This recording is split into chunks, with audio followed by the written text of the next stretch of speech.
Welcome my fellow Cheapskates to the show where we help you to play miniatures wargaming on a budget. It is I, Commander Cheapskate, and welcome to another edition of Necrom-Mondays, where we showcase weekly Necromunda Battle Reports with our series, the Underhive Wars. And this is Battle Report number 58, and this is a continuation with our Meat for the Grinder mini-campaign. And this is the very last battle of round number 10. It is fought between Sister Serial of Precinct 13 with our Palanite Enforcers, and I'm playing the Jury of House Cawdor.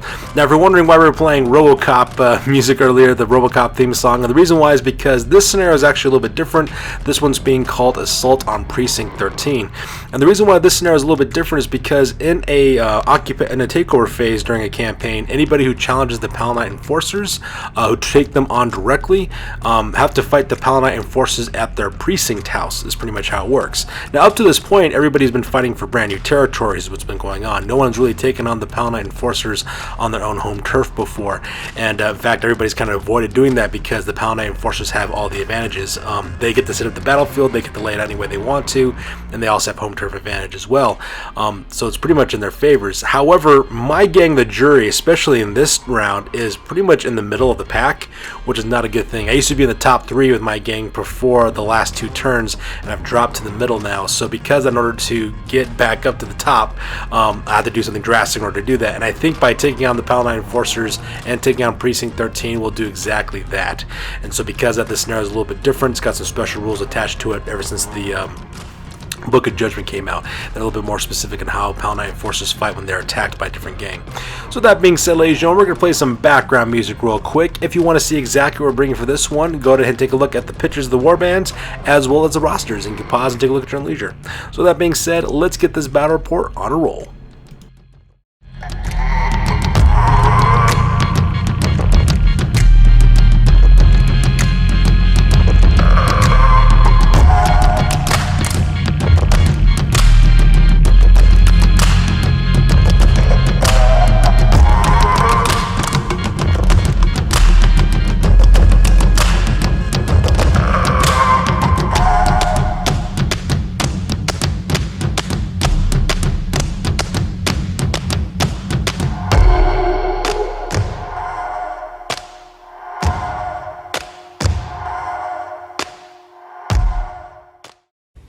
Ladies and gentlemen, boys and girls, dying times here.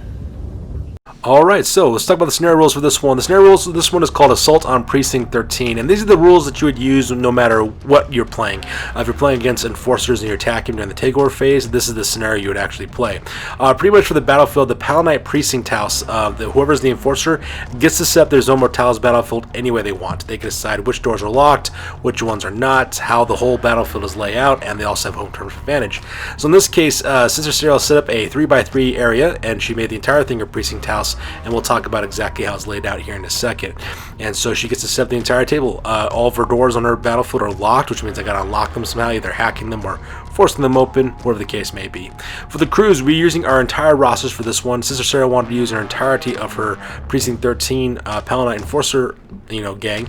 So because I decided to do exactly the same thing, I have a much larger gang than she does, but she's also defending and she has home field advantage, so it kind of works out.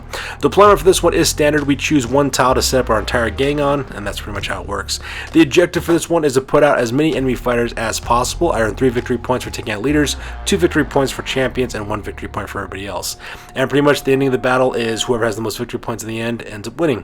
For the rewards on this one, for credits, the winner earns 2d6 times 10 credits, while the loser receives d3 times 5 credits. In the case of a draw, both games receive d6 times 10 credits. When it comes to experience, each participant in the battle earns 1 point of experience, while the winning gang leader earns 1 additional point of experience. And for the reputation, this is a little bit different. If I manage to win this scenario, I earn 5 points reputation for attacking the Precinct House and defeating the Enforcers in their home turf. However, if the Enforcers win, they earn d3 plus 1 reputation points. And of course, if any one of us bottles out, we lose 1 point of reputation as well. And that pretty much makes up the Assault on Precinct 13 special rules for this one. So with the scenario rules over, let's go and talk about deployment real quick. So here's an overview shot of the entirety of the battlefield. As you can see, we're playing on a 3x3 Zone Mortalis area, and I'm assaulting the Precinct 13 Precinct House. And as you can see here, I have my work cut out for me. So my friend Sister Sarah has kind of gone with this kind of multi-tiered wall system, as you can see here. She's basically got 3 doors on the on the bottom side. So you got the one single door there on the left-hand side, and 2 single doors right there in the center, as well as the right-hand area as well. She also has a back door going on the very back of the top center, as well as one on the third sector, top right-hand corner as well. And then beyond that, I have another series of doors I got to go through. If you notice, the center one has a gate there and a bridge that I got to cross, so it kind of funnels my advance there. And if you look on the left-hand door, if I go through the left-hand door and then go to the second door, she's got defensive fighters set up in that position for me to take on. And if I go all the way down the back door, I got to take on another defensive position. So it's a hard nut to crack. This is going to be a very difficult fight for me on this one. So pretty much my plan, as you can see here, I got my 3 fighters, my three squads. I'm going to send Reportt and his squad to the left-hand side, hopefully open up that single door and then cut through. I got another fire team going to the right-hand door on the right-hand side. They'll go through that door and then head to the center, try to take them out from the bridge, and then cross somehow and assault that way. And then finally, I got another 5-man assault team who's going to go all the way around the right-hand side to the back door and assault that position as well. Either way you look at it, it's going to be a meat grinder for me because my opponent's got multiple defensive positions, so it's going to be really, really tough. And of course, as you can see, the late Sister Sarah's deployed all of her guys right in the center, and she's keeping them there just because that's the most central located for her to disperse her forces. And that pretty much makes up the battle plan for this one. So the battle plan over with, let's go and talk about deployment real quick. So starting off my gang, on the bottom left-hand corner, I got a 4-man fire team. In the back, that is my leader, Reportt. He's got mesh armor, a master-crafted bolt gun with a grenade launcher, a reclaimed auto pistol, and a chainsword. He's got a cult icon drop rig, commanding presence, as well as mentor special abilities. Up on the front right-hand side, that is VR. He is a ganger. He's got flak armor, twin reclaimed auto pistols, as well as a strip clip. And right in front of him, right beneath him, is Scorpion. He's another ganger. He's got flak armor, a reclaimed auto gun, a maul. He's also got a grenade launcher with frag and crack grenades. And right beneath him is Johnny, another ganger. He's got flak armor, a plasma gun. He's got a maul and stub gun with dum-dum bullets. And that makes up my left-hand deployment. So lined up here in the bottom right-hand corner, another 5-man fire team. On the left-hand side, that is Reptile. He's one of my juvies. He's got flak armor, a stub gun with dum-dum rounds, a maul, as well as frag grenades. Next to him on the right-hand side, that is Dark Side. He's another ganger. He's got a flak armor, bolt gun, sawed-off shotgun, as well as a maul. And right next on the right-hand side there, that is Tetsuo, my other juvie. He's got flak armor, a reclaimed auto gun, stub gun with dum-dum rounds, as well as a maul as well. Right behind them on the left-hand side, that is Jockey. That's one of my gangers. He's got flak armor, a reclaimed auto gun, as well as a maul.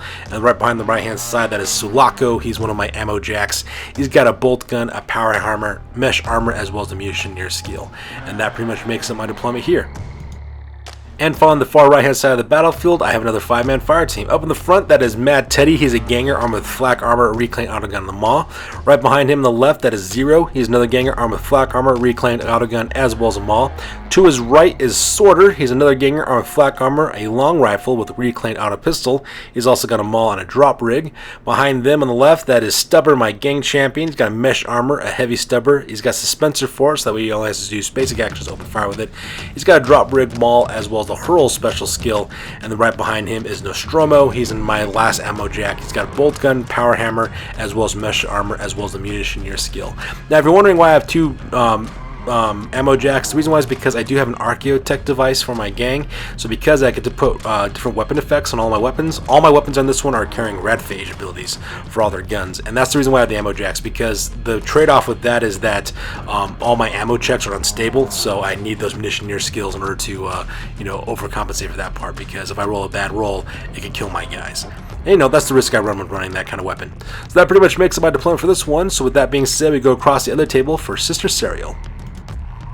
Alright, so from there we have the plan for Precinct 13. As you can see, the entire gang is located on the center tile as well. So starting in the back, we got a 2-man fire team up the top there. We got Judge Drake. He's a Palanite Sergeant. He's got mesh armor, armored undersuit, maul, suspensor, as well as a heavy stubber. He's got the Got Your 6 skill. Right next to him, I believe that is Judge Mason. Sorry, not Judge Mason. This is Judge Cold. He's a Palanite Patrolman. He's got mesh armor, armored suit, enforcer bolt gun with penetrating rounds. He's got a maul as well as a frag grenade as well. And right beneath him, I believe that is Judge Dodd. Judge Dodd is a Palanite Enforcer Patrolman with flak armor, armored undersuit. He's got an Enforcer bolt gun with penetrating rounds, and a stun gun with dum-dum rounds. On the left-hand side, that is Judge Gosling. Judge Gosling is a Palanite patrolman. He's got mesh armor, enforcer combat shotgun with salvo and shredded rounds. He's got a maul. He's got the House Orlok legacy. Right next to him is Judge Vasquez. He's a Palanite sergeant. He's armed with mesh armor, armored undersuit. He's got a flamer, last pistol with hot shot power pack, and a teamwork skill. And right next to him is Judge, I believe that's Judge Mason. There we go. He's a Palanite patrolman with mesh armor. He's got a high straw energy shield, bolt pistol, blasting charges, House Vansar legacy, as well as a specialist skill. And right in front of them is the Interceptor. He's a Cyber Mastiff. He's got Savage Bite, Watchdog, and Low Protector special rules. And over there on the right-hand side, we have a 4-man fire team led by Judge Fear. That's the guy in the back without a helmet. He's a Palanite captain. He's got Carapace armor, maul, enforcer bolt gun with penetrator rounds. He's got a commanding presence and non-verbal communications. He's also got a 3-man fire team on the right-hand side. That is Judge Knock. He is a subjugated patrolman armed with layered flak armor, armored undersuit, sniper rifle with stub gun and dum-dum rounds, and the specialist skill. Next to him is, I believe that's Judge Anderson, I think that's what the character is. Judge Anderson's got mesh armor, enforcer combat shotgun, salvo and shredder ammo, frag grenades, and power maul. And last on the left-hand side, we have Judge Cold, I think. Judge Knock. Judge Knock's got layered flak armor, armored undersuits. Not Judge Knock. Sorry, I'm getting my names mixed up. Judge Dodd, there we go. Flak armor, armored undersuit, enforcer bolt gun, penetrating rounds, and stub gun with dum-dum rounds. And that pretty much makes up my friends' serial on this one. And I do apologize for mixing up the names of these characters. This is like the most uniformed looking gang, so it gets kind of difficult to figure out who is who on that one. So with deployment over with, we go directly to the top of turn number 1, and Sister Sarah and I roll off for priority to see which of us will be going first. Alright, so that takes directly to the top of turn number 1, and I managed to get the priority on this one, and I'm just going to tell you guys now, for this photo, all of it is just movement, is all that took place in this turn. So because, if you're wondering why there's group photos or everything, it's because we just basically moved everybody, and we just took photos of after we got done moving. So first of all, my little 4-man fire team here with VR, Scorpion, as well as Johnny Riptor, they do a double movement to left-hand side to start accessing that single door there. I'm planning on having VR using his strip clip in order to open that door up so that way I can assault on the left-hand flank. Meanwhile, in the center, I do a simple action with Reptile to force open the door, and he's got 2 other people helping him out. I have no problem whatsoever forcing that locked door open. And as you see here, my little 5-man fire team sneak in with Darkseid taking point, followed closely by Tetsuo. In the back, that is Sulako. Right next to him is Reptile, and then finally take up the rear there, that is Jockey. And on the far right-hand side of the battlefield, my 5-man assault team is doing double movements along the far right-hand flank, making their way to the back door, led by, of course, Mad Teddy, followed by Zero, and then Sorter. Then I have in the back Stubber, and the very back there I got Nostromo as well. And that pretty much makes my move phase, my activations for the action phase. Across the table, Sister Cyril does double movements with the Interceptor as well as Judge Gosling, making their way to the left-hand side in order to watch over that door to keep me from coming in from the left-hand flank. At the same time, I believe Judge Vasquez, and I believe that is Judge Anderson right there. They both do a group activation. There we go, heading to the left-hand side, while Judge Mason occupies that fighting position there on the left-hand side, and I believe Judge Darko operates the fighting position on the right-hand side as well to make sure that I don't come up to the left-hand flank. Meanwhile, Judge Fear, as well as Judge Dodd and Judge Knock, I believe, those guys just kind of stand right there in that little defensive position to cover the center doorway. And finally, Judge Cold, as well as Judge Drake, they do a group activation, move to the back left-hand corner, occupying those 2 pillars, so that way they have a good cover position on that back door entrance that I'm making my way to. And that pretty much makes up the activation phase for Sister Serial. So with that being over with, we skip the end phase because nobody's injured, and we go directly to the end of turn number 1. So here's an overhead shot of the entirety of the battlefield at the end of turn number 1. As you can see, I am moving my assault forces up the left-hand side, and Sister Serial is matching my movements. At the same time, another group assaulting in the right-hand side through those doors, heading directly towards that bridge gap in the center, and I also got my little assault team moving up to the right. At the same time, you can see that Sister Serial is positioning her forces in the top left-hand corner of the battlefield, so that way she can intercept any of my guys that try to break through. So with the end of turn number 1 over with, we go directly to the top of turn number 2, and Sister Sarah and I roll off for priority to see which of us will be going first. So we go directly to the top of turn number 2, and I managed to get the initiative on this one, and the first fighter I activate is Darkseid. And the reason why is because Darkseid has a perfect line of shot across the battlefield to Judge Gosling. Unfortunately for Sister Cheryl, she just didn't have enough movement to get Judge Gosling across the hallway into behind cover, so I'm going to take advantage of the situation. I spend a basic action to aim my weapon, so that way I get +1 to hit. I spend another basic action to open up with my bolt gun, getting 2 hits off directly onto Judge Gosling. Unfortunately for me, though, I rolled Snake Eyes for the wound on that one, so because that Judge Gosling is only pinned, and he is perfectly fine, and I just missed a golden opportunity to take out a Judge real quick. So for obvious reasons, Cicero spends a basic action to get him back onto his feet again, and another simple action for him to move right behind cover, so that way he joins the Interceptor on the left-hand side, so that way he can't be shot at anymore. Meanwhile, in the bottom left-hand corner, I decided to group activate with Reportt as well as his posse. VR moves up and does a simple action to move forward, and another simple action to hack the door with a strip clip, opening it up. I then send Scorpion and Johnny in first, doing double movements, so that way they go inside the hallway, and then followed by Reportt, making my way to the left-hand flank to assault up the left-hand side of the Precinct house. Meanwhile, Cicero does a group activation with Judge Vasquez as well as Judge Anderson. They move around the corner directly behind cover of that wall in order to watch that left-hand door, joining up with Judge Gosling as well as the Interceptor to make sure that nobody comes up that way. So for the rest of the movement, the rest of the action phase is just movement for the most part. So I'm just doing a bunch of group shots for the most part. Realizing now that going through this door, I realize I might not have made a good decision, because for me to go to the center of the battlefield, I have to jump the gap between the end of this tile over to the bridge that's in the middle, and that requires initiative text. So I might not be able to jump it, but I might be able to shoot at along the long axis of the target towards my opponent. So I activate Sulaco. He moves up his normal movement allowance, so that way he can start seeing and get line of sight off on Judge Fear or against Judge Gosling and the like. At the same time, Tetsuo, Reptile just stays exactly where he's located at. I then send Jockey and Tetsuo up in order to open up the door on the far right hand side. So here's a close with Tetsuo as well as Jockey. I send them up double movements up to the right hand side to open that single door, so that way they can join up with the rest of the assault team heading around the back door, just because I don't think I might be able to pull that off. So that's the reason why I send it up that way. Meanwhile, I have, of course, sent my little 5-man fire team with Mad Teddy, Zero, Sorter, Stubber, as well as Nostromo. Those guys just do double movements along the entire right flank, making their way around the corner towards the back door.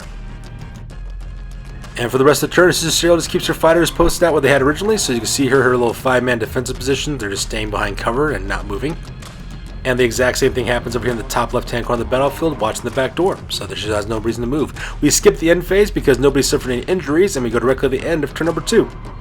So here's an overhead shot of the entirety of the battlefield at the end of turn number 2. As you can see, I'm starting to push my advance to the bottom left-hand corner, making my way to that door, which is going to be kind of a problem for me, because if I go through that door, I got 4 enforcers I got to worry about, plus the defensive position guys there at the left-hand side. At the same time, I am pushing my advance from the right-hand side, heading towards the center, trying to deal with guys that way, and sending my little assault posse up around to the back door as well. And Sister Cicero's maintaining defensive positions where she's located at, causing all kinds of problems for me. And that pretty much makes up turn number 2. So with turn number 2 over with, you go directly to the top of turn number 3, and Sister Cicero and I roll off our priority to see which of us will be going first. And that takes us directly to the top of turn number 3, and I managed to get the priority on this one, so I get to activate first. I then activate Sulaco, because let's face it, he's a hired gun. If he dies, no harm, no foul. Sulaco moves up his normal movement allowance, doing a simple action to move left just before the gap. And the reason why I do that is because from that position, I actually have line of sight directly to Judge Fear and his 2 fighters behind that barricade. So I decided to put him there, post him there, have him open fire with his bolt gun directly into those guys. And luckily for me, I do manage to put a serious injury directly onto Judge Dodd. So because of that, he gets shot, he goes crashing face down into the decking, and he is currently bleeding out. He's also got a flesh wound on top of him as well. Unfortunately for me, though, Judge Fear as well as Judge Mason, they passed their panic test no problem, because, you know, enforcers don't break. So that part's kind of nice. At least I know I have good line of sight on them. However, Judge Fear as well as Judge Mason do return fire. Judge Mason actually missed his shot with his bolt pistol, but Judge Fear, though, he cuts loose with a burst, hitting me 3 times with that Enforcer bolt gun with penetrating rounds. Now, the funny part about that is he actually hit me, but he failed to wound all 3 times. I think Sister Sarah rolled like 2 2s and 2 1s and a 2, I think is what it was. So because of that, not much really happened there. However, because Sulaco is so close to that edge, I do have to take an initiative test to see if he falls. I failed that initiative test, and down goes Sulaco, going right through the ground, not minding the gap and plummeting to his doom. He automatically goes out of action, makes a full recovery, but at the same time, though, I lose a ammo jack, and at the same time, the Precinct 13 earned first blood as well. So with that, I set up Reptile. I move up his normal movement allowance to 6 inches, and I have him chuck a grenade directly into Judge Fear as well as in Judge Mason as well. He's got a 5-up ballistic skill, so I do this because I know that if I miss, at least I can scatter and hopefully I might be able to hit somebody with that frag grenade, but I do throw my grenade, I roll a miss, so because I have to scatter from the point that I aimed at to see where the grenade goes, and when I roll the scatter die, I roll a direct hit, so the bomb still goes off directly like it's supposed to. And as you can see, it lands right behind the barricade, directly into Judge Mason, as well as in Judge Fear, catching both those guys in a shower of hot metal, and catching with shrapnel, which is all kinds of awesome. And as you can see in this photo, it's absolutely fantastic. I managed to put a flesh wound directly onto him. The reason why I was able to do flesh wounds is because the Radphage ability got that off, gave him a flesh wound, and I also took a wound off Judge Fear. He is currently pinned and pushed back an inch, but I'll take it. Judge Mason, though, I didn't wound him or put a flesh wound on him. However, he does get knocked back to the right, so now he's out of cover, and he's currently pinned right now, which is all kinds of awesome. So in response, Sister Sarah then activates Judge Vasquez. There's a group activation with Judge Gosling. They both move up their Necromunda allowance and they open fire. Judge Vasquez opens up with his hotshot laser pistol, but he's only got with a hotshot laser pistol, while Judge Gosling opens up with salvo rounds from his combat shotgun. Judge Vasquez misses with his shot, however, Judge Gosling does hit me with a salvo round, managed to put a flesh wound off directly onto Reptile. So because that Reptile is currently pinned, he's also got a flesh wound as well, which is kind of sad because he did that really amazing toss of the grenade. He does pass his initiative test, he doesn't fall into the gap, so that part's kind of cool. In response, I activate Dark Side. I spend a basic action for him to aim his bolt gun, so that he gets +1 to hit, and I also spend another basic action for him to cut loose with his bolt gun. He managed to get 3 shots off, so I put 2 of them in Judge Vasquez, as well as 1 into Judge Gosling. Not only do I manage to hit them both, but I also managed to wound them both as well, putting serious injuries both on Judge Gosling as well as Judge Vasquez. So both those guys go falling face down into the ground, and they are currently bleeding out at the same time, which is all kinds of awesome for me. So I'm just loving that fact.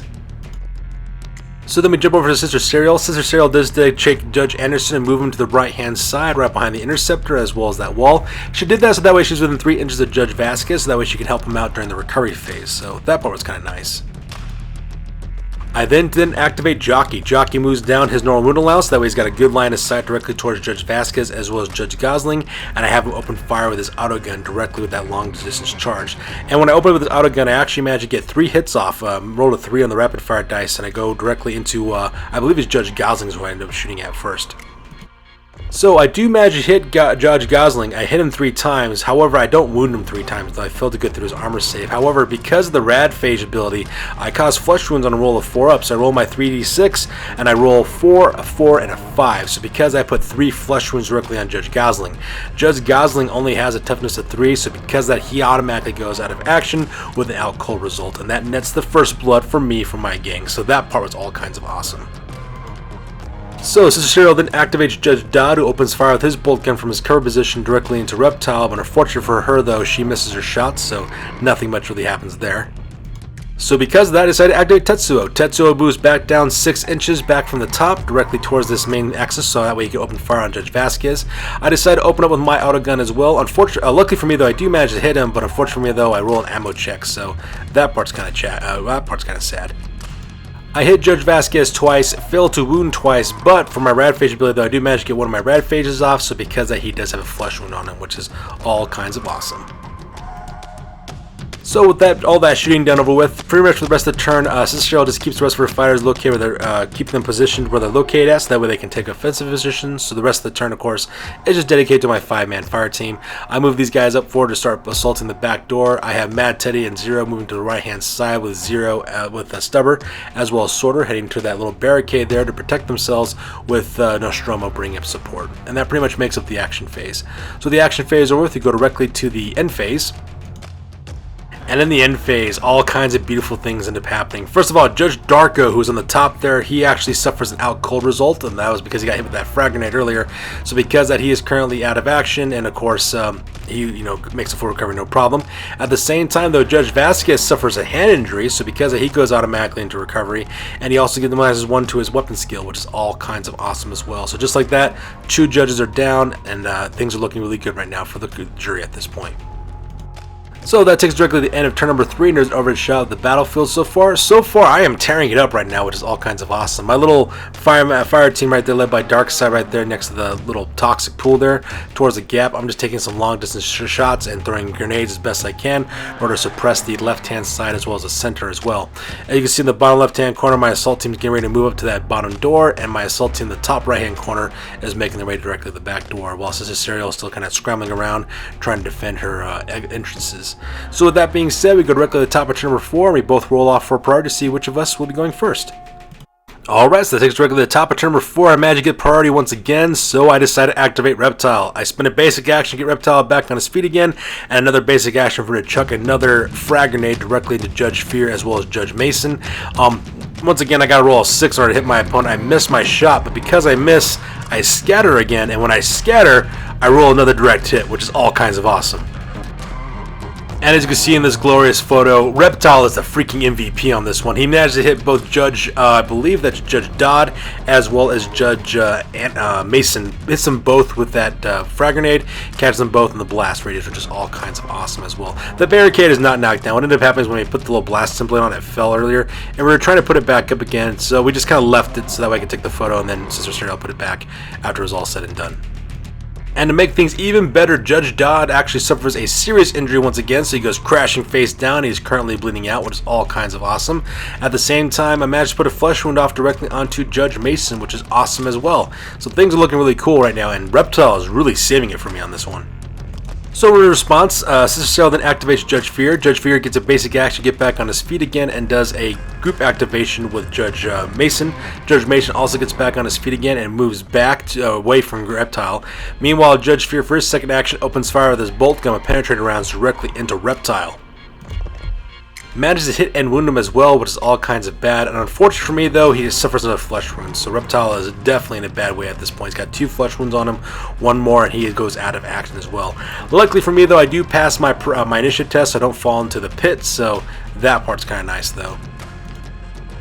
So for my next activation, I then activate Riptor, as a group activation with Johnny Scorpion as well as VR, and my 4-man assault team just moves up with double movements directly to that blast door there on the bottom left-hand corner. I do have 2 judge as well as a cyber mystic I got to worry about, so that part is kind of rough. But at the same time, though, I got a grenade launcher, a plasma gun, a bolt gun with a grenade launcher, as well as a guy packing 2 auto pistols. I'm pretty sure I could take on these guys. So I just move up forward to get ready to open up for the next turn. At the same time, Sister Serial decides to actually pull back. She decides to do activation with Judge Anderson. Judge Anderson does a double move back to that barricade, going behind the barricade, so that way if I go through that door, at least she can fire from a covered position. I then activate Darkside next. Darkside moves up his normal movement allowance in order to get next to Reptile. I do try to get a shot off with my bolt gun, but unfortunately for me, though, I don't have line of sight for the most part, so I can't shoot anything from there. So at least he's within range, though, to help out Reptile with his recovery. For Sister Serial's next activation, she then activates the Interceptor, who once again does a double movement to go back around the corner again to take cover behind that wall, just because she knows I'm going to come through that door here pretty soon, so she has her fighters taking up a defensive position, so that way I can't engage her. And since things are going so well for me in the center, I decided to move up both Tetsuo as well as Jockey. They do double movements in order to catch the Reptile as well as Darkside. And I got a crazy plan working in my head right now. My plan is to jump the gap. I'm gonna send these guys jump in the gap onto the bridge, and then from the bridge start assaulting the center if I'm able to do so. It's kind of a suicide mission, and it's also kind of crazy. But at the same time, though, things are working out pretty well for me in the center, so there should be no real reason why this doesn't work. But, plans always work on paper until you actually make contact with the enemies. So, at the same time, though, I got guys to spare, so that's what I decided to do with my guys.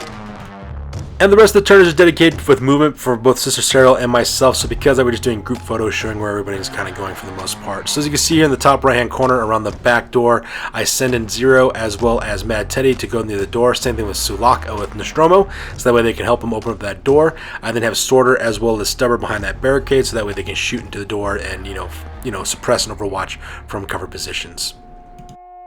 So with that, we go directly to the end phase, and as you can see here, Judge Dodd is currently seriously injured, so he's just laying on the ground, bleeding out for the most part, and that pretty much makes it the end phase for this one. Also, I should mention that Sister Serial does pass her bottle roll test without any problems whatsoever. So here's an overhead shot of the entirety of the battlefield at the end of turn number 4, and as you can see, I am slowly making my way inch by bloody inch through the defenses that Sister Serial has put up for me. I pretty much negated her left-hand flank, so because it leaves my left-hand assault team in order to go through that door and then move forward. She's also pulling her forces back to defensive position in the top left-hand corner of the battlefield. I got assault teams going through the center, and finally another assault team going around the top right-hand corner. So that part is really awesome as well. So that being said, we go directly to the top of turn number 5, and we roll for our priority to see which of us will be going first.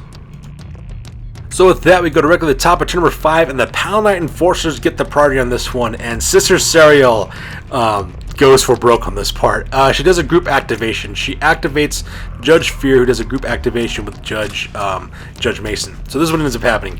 Judge Mason moves up to the door controls and actually opens up the door, which is absolutely insane. And the reason why that is the case is because by doing that, the door opens and my 3 fighters who are getting ready to open the door earlier are now directly right in the open. Judge Fear then opens up with his bolt gun with penetrating rounds and actually rolls 3 shots, getting off the rapid fire dice. So Sister Sarah puts a shot on every single one of my guys. She pins Zero as well as Mad Teddy, so they're perfectly fine, but they're currently pinned right now. But she puts a serious injury off directly onto Nostromo, so that part was absolutely insane.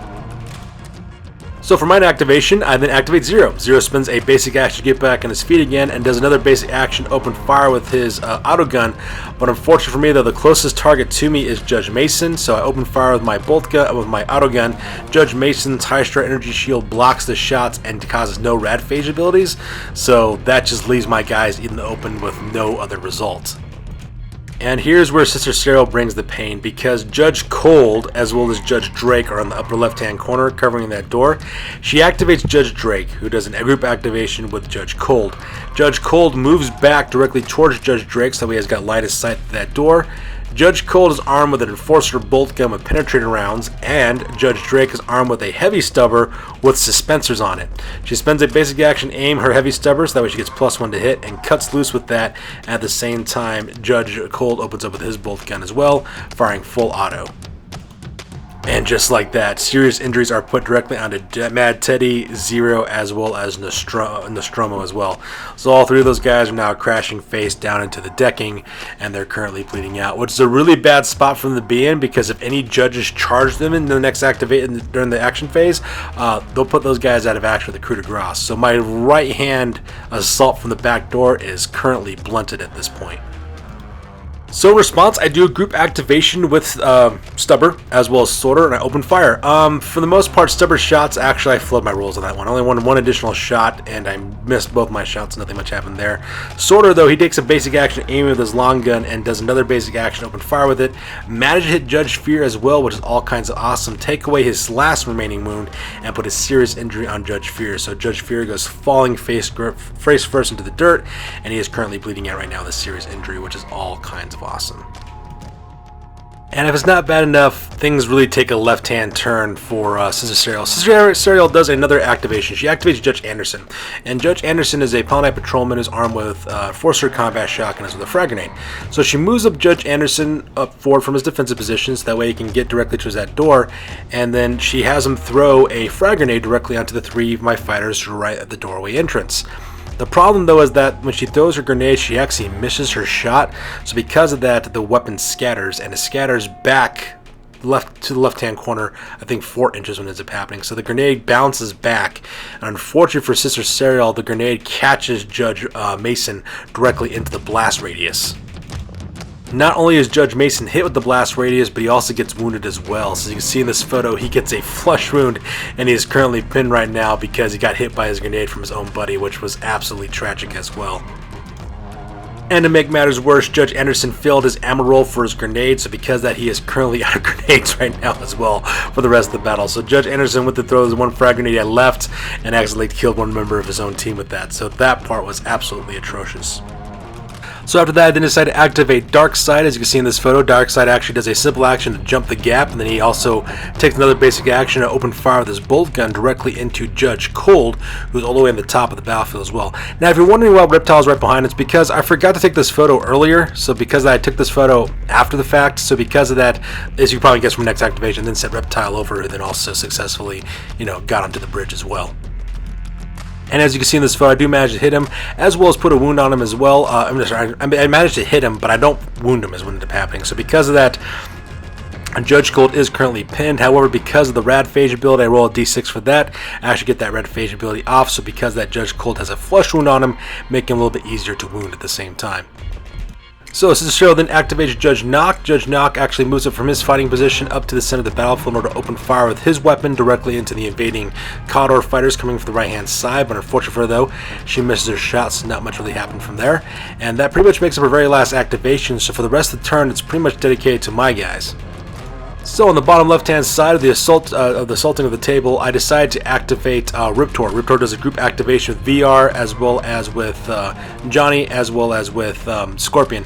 VR moves up forward and hacks the door, opening it open with a strip kit, so the door opens up, and the other three guys open fire with their grenade launchers, plasma gun, as well as a frag grenade launcher from the bolt gun combo weapon for Reportt, directly into the center. And pretty much as you can see here, my first grenade shot with Scorpion actually failed and actually bounced off to the left-hand side, not doing much of anything. But Report's frag grenade, though, lands perfectly right between Judge Mason as well as Judge Anderson, as well as Judge Nock, and catching those guys in the blast radius for the frag grenade. I really don't do much of anything with that blast. However, the one that's the real killer, though, was the plasma gun. Johnny opens with his plasma gun and actually puts a serious injury directly onto Judge Dodge, so because Judge Nock. So because that Judge Nock goes crashing face on the ground, he is currently bleeding as well, while Judge Anderson is just currently pushed back up the top, and he's currently pinned at this point. So for the rest of the turn, I then send in Tetsuo, Reptile, as well as Jockey. All three of those guys managed to pass their initiative check in order to jump the gap and to land on the bridge. So now I'm assaulting forward into the center. And for my last set of activations, I activate Nostromo, as well as Zero, as well as Mad Teddy. And both those guys, since they're seriously injured, they just back up 2 inches and try to crawl around the walls, so that way they can't get shot at. So with the end action phase over with, you go directly to the top of the end phase. So I rolled for recovery for Nostromo, as well as Mad Teddy and Zero, and all three of those guys got flesh wounds, so that part's kind of nice. So they flip over. They're currently pinned right now, and they're also carrying flesh wounds, but they can still fight, they can still shoot and cause all kinds of problems, so I'm looking forward to that. So with that, we go directly to Sister Serial, and unfortunately she has to take a bottle test, which of course she fails. She's got so many fighters who are down and out of action right now, it's not even funny at this point. And as you can probably guess, that takes directly to the end of the game, with House Cawdor managing to get the win on this one, and another vending of victory for the jury, which is all kinds of awesome. So that being said, ladies and gentlemen, we go directly to the post game, because this battle report is now officially over. That's it, man. Game over, man. It's game over.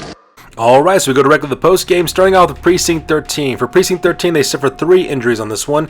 Judge Vasquez goes in recovery with a hand injury, losing 1 point to his weapon skill, while Judge Darko as well as Judge Gosling go out without cold results. Judge Vasquez also levels up to level 3 at this point, earning +1 to his willpower, so he does advance up to the next level, which is all kinds of cool for him. From their territories, from the Palanite Precinct, they earn 1 point reputation as well as 40 credits. The Waste Drinking Hole as well as Corpse Farm, nothing much happens there because, you know, they're just police territories, so they don't generate any income for the Palanite Enforcers. However, their 5th territory, which was a Bone Shrine, they lost that territory to my gang, the Jury, and I managed to get that one from them as well. At the Trading Post, they take 10 credits from the scenario, as well as 40 from the Precinct House, as well as 10 credits from their stash, for a grand total of 60 credits. With those 60 credits, they purchase frag grenades for Judge Gosling, as well as for Judge Dodd. For the reputation, they earn 1 point of reputation from their territories, earning a grand total of 43 points in all. The new record now is at 6 wins as well as 4 losses, and the new gang rating now is at 2,415 points. So with that, we go directly to the jury. For my injuries, only 1 injury was sustained. That was Sulaco, and Sulaco makes a full recovery, which is all kinds of awesome. At the same time, 4 members of my gang also advances up. Riptor levels up to level 6, earning +1 to his willpower. Zero levels up to level 2, earning +1 initiative. Same thing with Mad Teddy, leveling up to level 2, earning +1 to his initiative as well. And of course, Johnny also levels up to level 2, earning +1 to his willpower. At the same time, from the territories, for my settlement, I earned 1 point of reputation as well as 50 credits, and I rolled 2d6 to see exactly if I recruit anybody. I rolled box cars, so I recruited a brand new ganger named Tango, and I added him to our roster as well. From the old ruins, I earned 10 credits from my old ruins, 15 credits from my slag furnace. My Archaeotech device is still in play, so I just sort of put rad phage effects on all of my weapons, just like last time. And then I also captured a Bone Shrine from the Palanite Enforcers, so with that Bone Shrine, I earned 2 points of reputation from that, and also generate 110 credits from the Bone Shrine. And the trading post, I earned 60 credits from the scenario, as well as 185 credits from my territories, and I also had 5 credits in my stash. Altogether, gave me 250 credits in total. With those 250 credits, I purchased a reclaim autogun, Maul, as well as a stub gun with dum-dum rounds for Tango, and with the leftovers, I hired Krotos Hark, the special character bounty hunter from House Goliath, to join up my gang as well. So that way I have a third guy with munitioneer skill, at the same time a third guy can give me bounties, at the same time he's also a really good fighter as well. For my reputation, I earned 5 points of reputation from the scenario because I defeated the Palanite Precinct forces in their own precinct house. I also earned 3 reputation from my territories, bringing my grand new total to 44 points of reputation in total, which was really desperately needed because that moved me out of the center back to the top 3 again, which is really important for my gang. My new record now is at 6 wins as well as 5 losses, and my new gang right now is at 2,785 points. So that's good to do for this one, you guys. As always, please feel free to like, comment, and or subscribe. You guys' input is invaluable to us as always. Also check us out on Facebook, Instagram, as well as blogger.com for all the latest greatest hobby news related to our channel. That's good to do for this one, you guys. We'll catch you guys next one. Peace out and stay classy.